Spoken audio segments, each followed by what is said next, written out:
جی السلام علیکم ورحمۃ اللہ وبرکاتہ۔ میرے عزیز دوستوں، آپ خیر و خیریت سے ہوں گے اور ہم امید کرتے ہیں اللہ تعالیٰ آپ پر اپنا فضل فرماتے ہوئے آپ کو صحت تندرستی والی زندگی عطا فرمائے اور آپ کی راہ میں جتنے دکھ درد تکلیفات ہیں وہ دور فرمائیں۔ میرے عزیز دوستوں، جو آج کا ہمارا مضمون ہے وہ یوں آپ کے سامنے ہم رکھنے کی کوشش کرتے ہیں۔ میرے عزیز دوستو، تاریخ نے عروج و زوال اور اقتدار کا دوام نہیں دیکھا، اور تاریخ میں لکھے گئے اور آگ یہی ثابت کرتے ہیں کہ ایسے افراد سے بڑے پڑے ہیں جو عروج و اقتدار میں ہمیشہ نہیں رہے۔ میرے عزیز دوستو، یہی نظام قدرت ہے۔ کسی کو اللہ جل شانہ عروج دیتا ہے، کسی کو ذلت کی پتال میں جگہ دیتا ہے۔ میرے عزیز دوستو، اگر تاریخ پہ نظر ڈالی جائے، اس میں عروج اور شریعت کی بلندیوں کو چھونے والے انگت، تکبر سے بھرپور، انا پرست، خود پرست، خود کو دیوتا سمجھنے والے افراد کی تنزلی اور تذلیل ہوتے ہوئے وہ گرتے ہوئے تاریخ اپنی نظروں میں رکھتی ہے۔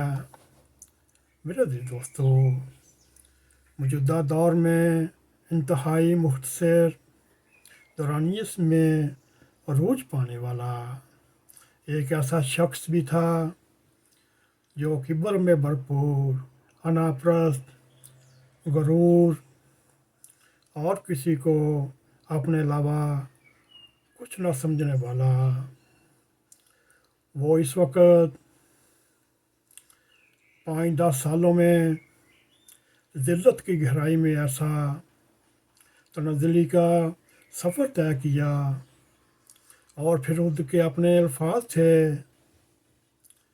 کہ مجھے کوئی ملتا نہیں، کوئی مجھے ملنا گوارا نہیں کرتا۔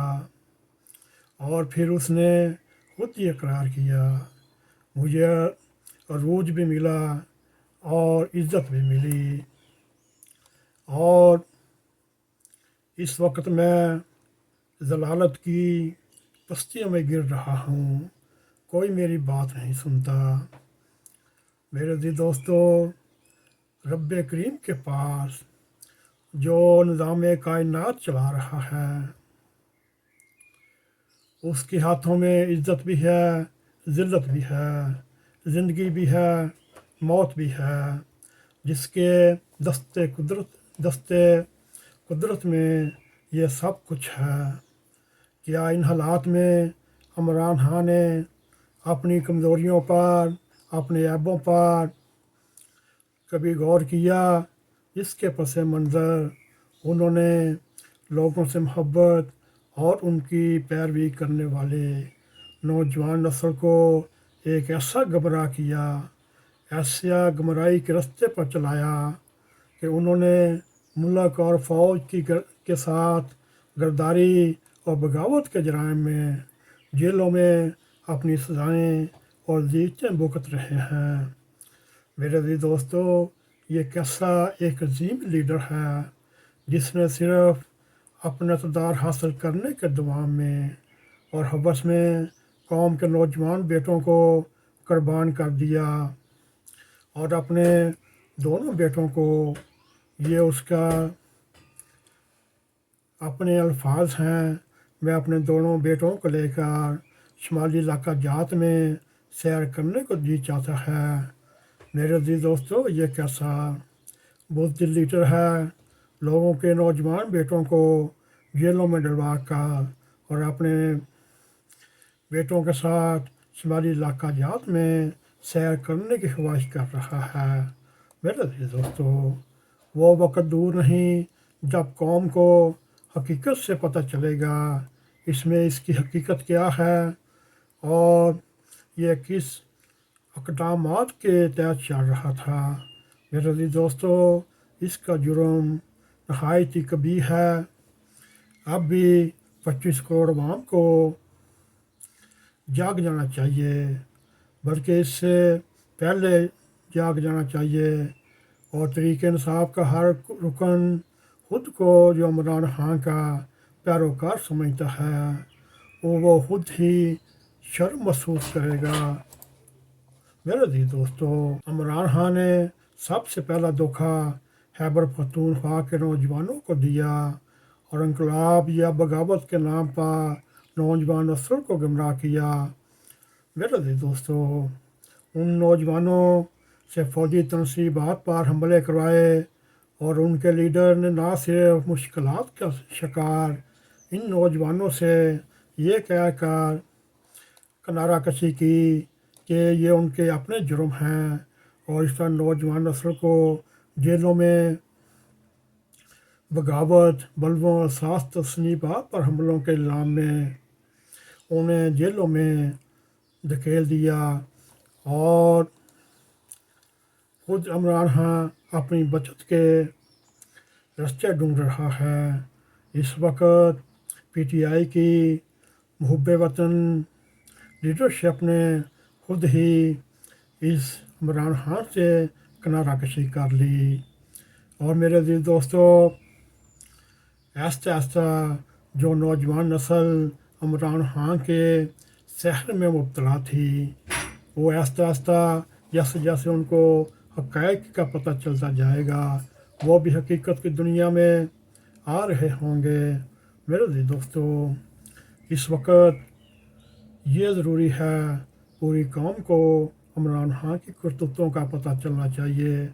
उसकी हिकमत अमली के मुताबिक नौजवान नस्ल को सोचना चाहिए ये हमें किस तरफ लेकर जा रहा है।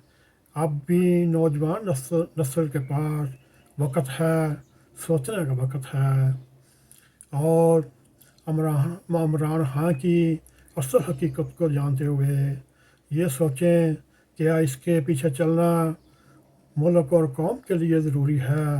हरगिज़ नहीं। इस वक्त नौजवान नस्ल जो मुश्किलात में फंसी हुई है, जो मिलिट्री कोर्ट्स में पेश हो रही है, जो सिविल कोर्ट्स में पेश हो रही हैं, उनका ना आगे पूछने वाला, ना दाएं पूछने वाला, ना बाएं पूछने वाला। मेरे दोस्तों, नौजवान नस्ल इस वक्त पूरी तरह गुमराही के गड्ढे में पड़ चुकी है। अब भी वक्त है, अब भी वक्त है। नौजवान नस्ल को समझ जाना चाहिए ये हमें इमरान खान किधर लेकर जा रहा है। मेरे अज़ीज़ दोस्तों, ये भी एक वक्त की ज़रूरत है। हमारी कोशिश थी नौजवान नस्ल को और पाकिस्तान के 25 करोड़ अवाम को ये बात करने की खुदा सोचें, इमरान खान की सोच से निकल कर मुल्क और कौम के लिए सोचें कि आपके लिए यही बेहतर है मिलिट्री कोर्ट्स में पेश होते रहें या इंसदाद दहशतगर्दी की अदालतों में पेश होते रहें। क्या आपको ये हक़ नहीं अपने घर में माँ बाप के साथ रहो, अपनी बहनों के साथ रहो, बीवियों के साथ रहो। यही अल्फाज इमरान खान ये कहने पर मजबूर था अगर मेरे दोनों बेटे बरतानिया से पाकिस्तान आएँ तो मेरी ख्वाहिश होगी शुमाली इलाका जात में मैं ये छुट्टियाँ गुजारूँ। क्या इन नौजवान नस्ल के वालिदैन को ये हक़ हासिल नहीं? उनकी पढ़ी लिखी नौजवान नस्ल इसी तरह शुमाली इलाका जात में जाकर छुट्टियाँ मनाएँ, कभी स्वात में जाएँ, कभी मरी में जाएँ। मेरे दोस्तों, ये मेरा एक दर्द भरा पैगाम 25 करोड़ अवाम के नाम है। खुदा सोचें, खुदा सोचें। अगर आपको हमारा ये प्रोग्राम पसंद आए इसको लाइक भी करें, इसको शेयर भी करें, कमेंट सेक्शन में जाकर अपना ज़ाहिर ख्याल करते हुए नाक TV4 को सब्सक्राइब करें और जाते जाते बेल आइकॉन को क्लिक करें ताकि हमारी ताज़ा वीडियो आप तक पहुंच रहें। इसी के साथ अब इजाज़त दें। अस्सलामु अलैकुम व रहमतुल्लाहि व बरकातुहू।